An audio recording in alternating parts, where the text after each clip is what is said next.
Čauko,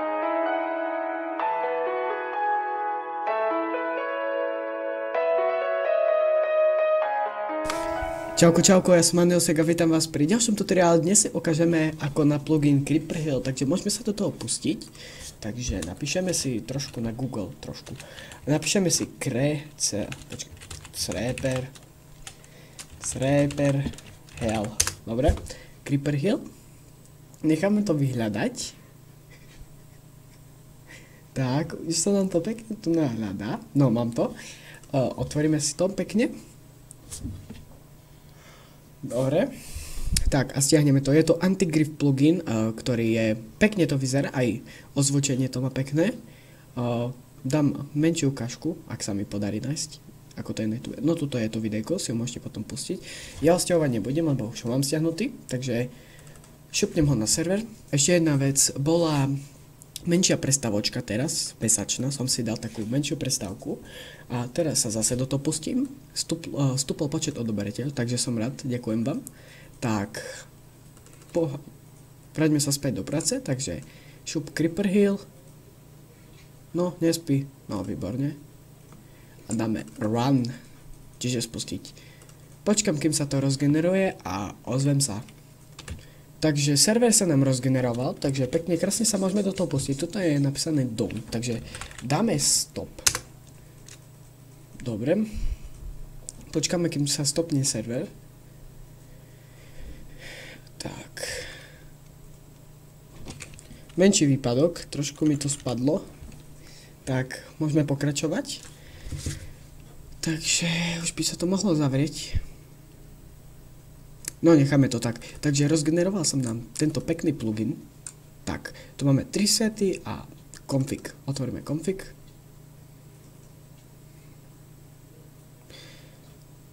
Tak, toto môžem zavrieť. No,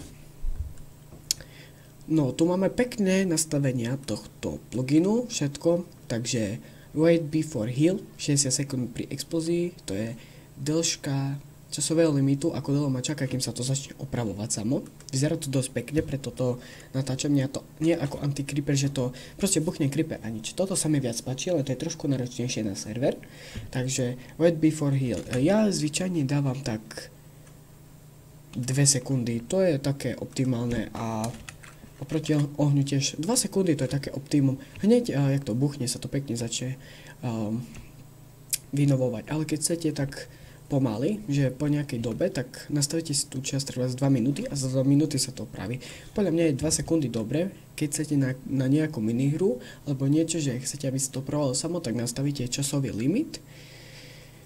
Tak, replace protected chest immediately. No, nečítam to, nechám to tak.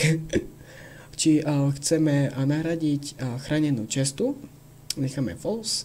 Crack destroyed bricks, to nič. Keď briky chceme, aby popúkané boli, tak to je taký trošku vychytávka tohto, že bude nejaký stonebrick, čože ID98, klasický stonebrick, a keď buchne creeper pritom, zmení sa to na cracked stonebrick. Takže ak chcete na serveri mať okrem toho strongholdu cracked bricky, tak si toto potvrdíte a nahradenie grassu dirtom, keď buchne creeper, neopraví to naspäť na grass, ale na dirt, tak dáme true interval. Ako rýchlo má ukladať bloky, to som zabudol.